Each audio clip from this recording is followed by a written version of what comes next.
తెలంగాణ రాజకీయాల్లో బీఆర్ఎస్ పార్టీలో కేసీఆర్ ఫ్యామిలీలో ఈ కవిత అలక ఇష్యూ నడుస్తూనే ఉంది సార్. నిన్న రాయబారానికి కూడా పంపారట కేసీఆర్. సో ఫలించలేదు ఈ రాయబారం అనేది సమాచారం.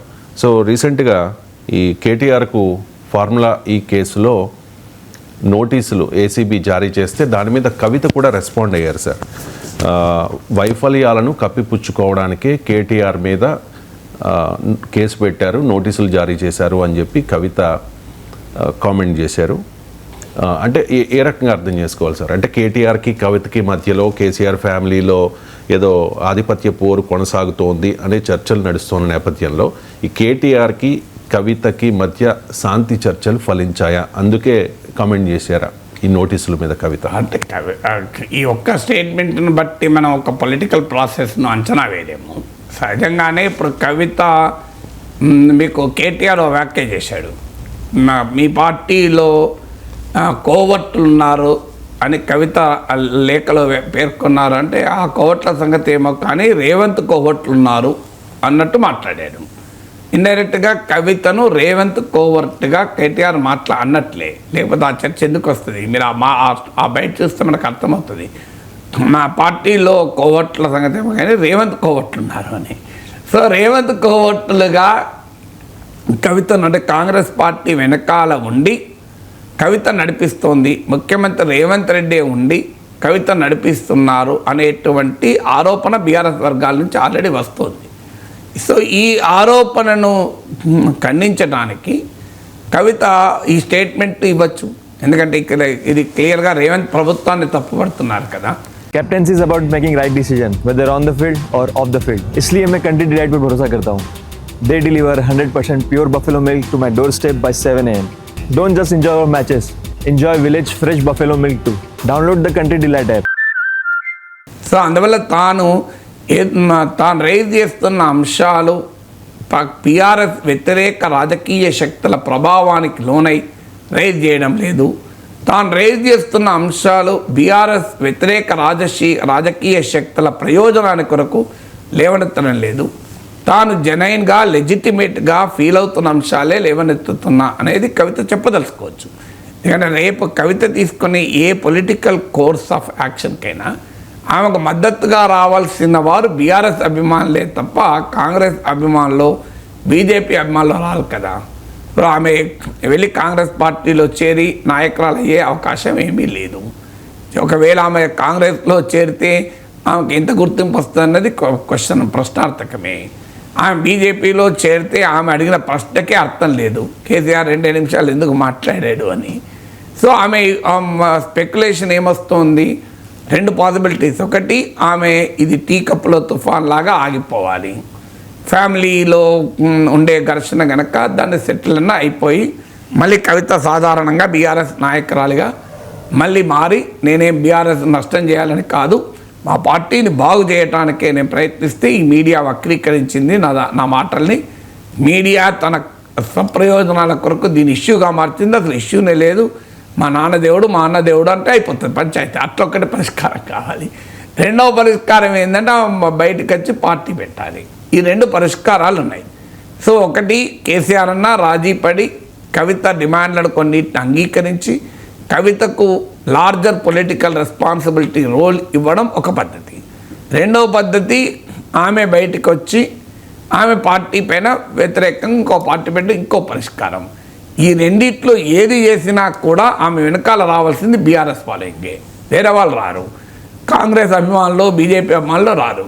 ఒక్కసారి కవిత కాంగ్రెస్ ప్రయోజనాల కొరకు, బీజేపీ ప్రయోజనాల కొరకు ఇదంతా చేస్తుందన్న భావన వస్తే బీఆర్ఎస్ అభిమానులు ఎవరు కవిత వైపు రారు. ఇప్పుడు ఇంతవరకు చూస్తున్న పరిణామాలు చూస్తే బీఆర్ఎస్లో నాయకులు ఎవరు దాదాపు 99% కేసీఆర్ కేటీఆర్ వైపే ఉన్నారు తప్ప కవిత వైపు ఉన్నట్టు కనిపించడం లేదు.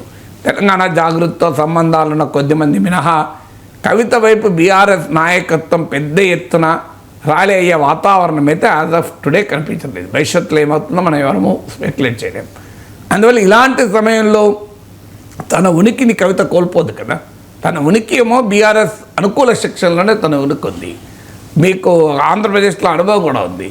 షర్మిల ఎప్పుడైతే జగన్కు వ్యతిరేక పోరాటం చేపట్టి చంద్రబాబు నాయుడు పైన కూటమి పైన ఒక్క మాట అనకుండా ఉదయం లేస్తే ప్రతిదానికి జగన్మోహన్ రెడ్డిని విమర్శిస్తూ పోతే రాజశేఖర రెడ్డి అభిమానులు ఎవరు షర్మిల ఏమని రాలేదు కదా.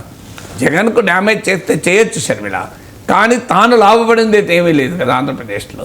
సో అందువల్ల కవితకు కూడా తెలుసు కదా, ఇప్పుడు తాను బీఆర్ఎస్ను డిస్టర్బ్ చేస్తానికి ఈ పని చేస్తున్నాను, కాంగ్రెస్కు లాభం కొరకో బీజేపీకి లాభం కొరకో చేస్తున్నాను, లేదు తాను చేసే పని కాంగ్రెస్కు లాభం అవుతుంది అనే భావన కలిగిస్తే ఇక బీఆర్ఎస్లో వెనకాలన్న సెక్షన్లు ఏవి కవిత వెంబడి రావు. ఎందుకంటే బీఆర్ఎస్లో ఏవైనా మార్పులు రావాలని కోరుకుంటారేమో. కవిత రైజ్ చేసిన అంశాలన్నీ రైట్ అని భావించే వాళ్ళు చాలామంది ఉన్నారు. కవిత రైజ్ చేసిన అంశాలు తప్పని ఎవరు అనడం లేదు. ఆమె రైజ్ చేసిన అన్నీ అందరికీ తెలిసినాయే. కేసీఆర్ వ్యవహార సరళి, అందరినీ కలవడు అని, కేసీఆర్ కొన్ని విషయాలపైన మాట్లాడుంటే బాగుండును, బీజేపీ పైన 2 నిమిషాలు ఎందుకు ఇవన్నీ బీఆర్ఎస్లో ఉన్న అభిప్రాయాలే. కవిత ఏమీ కొత్తగా వ్యక్తం చేసింది ఏం లేదు. కవిత వ్యక్తం చేసిన అభిప్రాయాలు కూడా బీఆర్ఎస్లో పెద్దగా ఎవరు విభేదించడం లేదు. ఆమె ఇంటర్నల్గా రైజ్ చేసి ఉంటే అసలు అభ్యంతరమే ఉండేది కాదు, ఆమెకు పెద్ద మద్దతు కూడా వచ్చేది, ఆమె చెప్పేది కరెక్టే అని. కానీ ఆమె ఎప్పుడైతే బహిరంగంగానే వ్యాఖ్యలు చేసి దయ్యాలు కోవట్లను మాట్లాడారో అప్పుడు బీఆర్ఎస్ ఎంబరాస్మెంట్లో పడ్డది. అందువల్ల కేసీఆర్ చుట్టూ ఉన్న వారు దయ్యాలు కోవట్లు అన్న తర్వాత నీకు ఇష్యూ మారిపోతుంది కదా. అందువల్ల కవిత రేజ్ చేసిన ఆర్గనైజేషనల్ ఇష్యూస్ కానీ, పొలిటికల్ ఇష్యూస్ కానీ, కేసీఆర్ ఉపన్యాసం కానీ, కేసీఆర్ వ్యవహార సరళికి కానీ, ఇవన్నీ పబ్లిక్ డొమైన్లో ఉన్నాయి. సగటు బీఆర్ఎస్ కార్యకర్త భావించేది. ఆమె చెప్పిన దాంట్లో ఏది కొత్తది లేదు. ఆమె డ్యామేజింగ్గా కొత్త విషయాన్ని కనుక్కొని చెప్పింది కూడా ఏమీ లేదు. ఆమె జెన్యూన్గా ఉన్న ఫీడ్బ్యాక్ క్షేత్రస్థాయిలోను పార్టీలోనూ ఉన్న భావాల్ని వ్యక్తం చేసింది. అందువల్ల కంటెంట్తో ఎవరికి పంచాయతీ లేదు, ఫామ్తోనే పంచాయతీ. ఆ ఫామ్ ఏంటి బహిరంగంగా అయితే అందుకే ఆమె నేను లీక్ చేయలేదు, ఆ దయ్యాలు ఆ కోవట్లే లీక్ చేశారంటారు. వాళ్ళెందుకు లీక్ చేయించుకుంటారు? తమ పైన తామే దాడి చేయించుకుంటారా? బీఆర్ఎస్ నాయకత్వమే కేసీఆర్ కేటీఆర్ లీక్ చేయించుకొని కవిత లేఖ ద్వారా పార్టీని ఇబ్బందుల్లో పెట్టుకుంటారా? ఇదొక క్వశ్చన్ వస్తుంది. వాళ్ళందరూ వాళ్ళే ఎందుకు సెల్ఫ్ గోల్ వేసుకుంటారని. బట్ ఏదైనా ఈ ఒక్క స్టేట్మెంట్ అంటే కేటీఆర్ పైన ఏసీబీ కేసు పెట్టింది కనుక దాన్ని ఖండించడం వల్ల ఇక మొత్తం సమస్య పరిష్కారం అయిందని కంక్లూజన్ రాలేము. అల్టిమేట్గా సమస్య పరిష్కారానికి కవితకు ఏ పొలిటికల్ రోల్ ఇస్తారు, ఆమె ఏ పొలిటికల్ రోల్ ఆశిస్తోంది, ఆమె ఏ పొలిటికల్ రోల్ బీఆర్ఎస్లో ఆశిస్తోంది, ఆమె ఏ పొలిటికల్ రోల్ కేసీఆర్ ఇస్తారని, ఆ ఒక్క కుర్చీ మినహా ఇంకా ఏ పొలిటికల్ రోల్ ఆశించినా కాంప్రమైజ్ సాధ్యము. ఆ ఒక్క కుర్చీ అంటే కేసీఆర్ ఖాళీ చేసే కుర్చీ రేపు భవిష్యత్తులో, ఆ కుర్చీని కనుక కవిత ఆశించకపోతే పంచాయతీ ఏమీ ఉండదు, సమస్య సులభంగానే పరిష్కారం అవుతుంది. ఎందుకంటే ఆమె కేసీఆర్ కూతురు, తెలంగాణ ఉద్యమ కాలం నుంచి బీఆర్ఎస్లో ఉన్నారు. అందువల్ల ఆమెకు ప్రాధాన్యత పెంచడానికి పెద్ద అభ్యంతరం ఏమీ ఉండకపోవచ్చు. కానీ ఆ కుర్చీని కోరిందనుకోండి, మా నాన్నగారు ఖాళీ చేసే కుర్చీ నాకు కావాలి అంటే అది మాత్రం కేసీఆర్ ఎట్టి పరిస్థితులు ఇవ్వడు. అది కేటీఆర్కి ఇస్తానని వరంగల్ సభ ద్వారా స్పష్టంగా very big political statement KCR ఇచ్చేశాడు. సో అందువల్ల అందులో మనసు మార్చుకొని ఉంటుందా? పార్టీ నష్టపోయినా, పార్టీ దెబ్బతిన్నా, ఏదన్నా కానివ్వండి, దానికి ఏమీ కేసీఆర్ వెనకాడుతున్నాయి అనుకోను. అందువల్ల కవిత తేల్చుకోవాల్సింది ఏంటంటే తాను ఏ రకమైన పొలిటికల్ రోల్ అంటే ఆ ఒక్క కేసీఆర్ ఖాళీ చేసే సీటు తప్ప ఇంకేదన్నా ఆశిస్తే ఆమె ఖచ్చితంగా దానికి అనుగుణంగా ఇట్ కెన్ బి పాసిబుల్. ఇప్పుడు ఉదాహరణకు ఈ లిక్కర్ కేసు వచ్చాక కొంతకాలం ఓపిక పట్టు అని తండ్రి అడిగాడని కాదు, నాకు వెంటనే నాకు రోల్ కావాలని ఆమె అడగడం, ఇవన్నీ పరిష్కారం అవుతాయి, సాధ్యం కాదు. ఈవెన్ శాసన మండలిలో ప్రతిపక్ష నేత అడిగారని ఇలాంటివన్నీ కెన్ బి నెగోషియేటెడ్. ఇవాళ కాకపోతే రేపైనా వాటిని పరిష్కరించుకోవచ్చు. కానీ బీఆర్ఎస్ తరఫున ముఖ్యమంత్రి అభ్యర్థి ఎవరు అన్న దగ్గర మాత్రం కొడుకేనా కూతురు కాకూడదా అని అడిగారు అనుకోండి, దానికైతే కేసీఆర్ కొడుకే అని ఆన్సర్ చెప్తాడు. కొడుకే అని ఆన్సర్ ఎందుకు చెప్తాడంటే మన దేశంలో ఉన్న సాంస్కృతిక వారసత్వం అలాంటిది. మన దేశంలో కొడుకులే అయ్యారు తప్ప స్టాలిన్ అయ్యారు కానీ కనిమోజీ కాలే కదా. సో మన దేశంలో తేజస్వి యాదవ్ అయ్యాడే తప్ప లాలూ ప్రసాద్ యాదవ్ కూతురు కాలేదు. రైట్ అండ్ రాంగ్ అని నేను అంటలేను. ప్రియాంక గాంధీ కాలే కదా రాహుల్ గాంధీ అయ్యాడు కదా. ఇది భారతీయ సమాజంలో ఉండే స్వభావం మనకు తెలియంది కాదు. అందులో ఇంకొక డైమెన్షన్ కూడా ఉంది. కవిత రోల్ కన్నా కేటీఆర్ రోల్ పార్టీలో గవర్నమెంట్లో చాలా ఎక్కువ. అందువల్ల మీకు కవిత కంట్రిబ్యూషన్తో పోలిస్తే కేటీఆర్ కంట్రిబ్యూషన్ టు బీఆర్ఎస్ అసలు చాలా చాలా ఎక్కువ, కంపారిజన్ కూడా లేదు. అలాంటప్పుడు ఇక కొడుకు కూతురున్న చర్చ ఎక్కడ వస్తుంది? Even in terms of contribution చూసినా కేటీఆర్ఏ పైన ఉంటాడు తప్ప కవిత ఉండే క్వశ్చనే లేదు కదా. అయినా కేటీఆర్కు దాదాపు క్యాబినెట్లో నెంబర్ 2గా 10 ఏళ్ల పాటు ఉన్న సమయంలో కానీ, వర్కింగ్ ప్రెసిడెంట్గా పార్టీకి కేసీఆర్ నియమించినప్పుడు కానీ ఏనాడు కవిత అభ్యంతరం చెప్పకుండా ఈనాడు అభ్యంతరం చెప్తే దానికి రిలవెన్స్ ఏముంటుంది?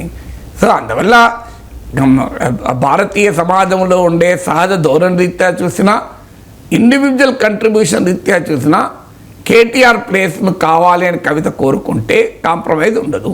అది కాక ఇంకా ఏదైనా కోరుకుంటే ఇట్స్ పాసిబుల్ కాంప్రమైజ్.